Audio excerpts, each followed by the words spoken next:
Okay madam. మీరు డైట్‌లో calories తగ్గించమన్నారు, fruits పెంచమన్నారు. చాలా మంచి సజెషనే.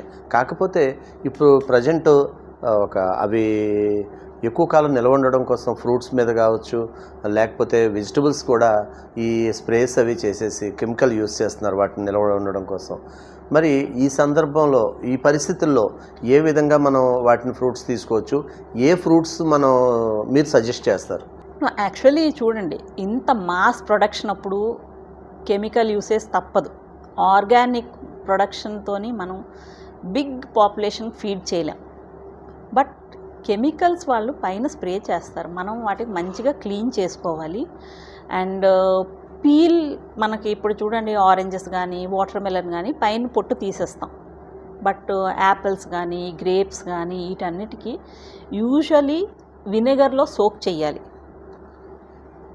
సో వినెగర్ లేదు, మాది పల్లి ప్రాంతం, మాకు ఇంట్లో వినెగర్ అలాంటివన్నీ తెలియవు. ఉప్పు, మీరు తినే స్పెషల్లీ గ్రేప్స్ మీద ఎక్కువ పెస్టిసైడ్స్ వేస్తారు. సో గ్రేప్స్కి మేము కూడా ఇంట్లోని తినాలంటే ఒక హాఫ్ అన్ అవర్ ముందు ఒక పెద్ద పాత్రలో నీళ్ళు తీసుకొని దాంట్లో కొంచెం ఉప్పు వేసి గ్రేప్స్ నానపెట్టేస్తాం. అలాగే యాపిల్స్ కూడా, యాపిల్స్ పైన వ్యాక్స్ గ్లేజ్ రావడానికి వ్యాక్స్ వేస్తారు. సో ఈ ఉప్పులో పెడితే ఆ ఉప్పు వాటికి కట్ చేస్తుంది. సో అలా సోక్ చేసుకొని మీరు తినాలి. ఈవెన్ వెజిటేబుల్స్ కూడా మీరు ఆకుకూరలు అవన్నిటి మీద చాలా కెమికల్ స్ప్రే చేస్తారు, లేకపోతే అది పురుగు పట్టి పోతుందని. సో అవన్నీ మీరు కొంచెం ఉప్పు వేసి కొంచెంసేపు నీటిలోని కాసేపు నానపెడితే దాని మీద కెమికల్ ఎఫెక్ట్ పోతుంది.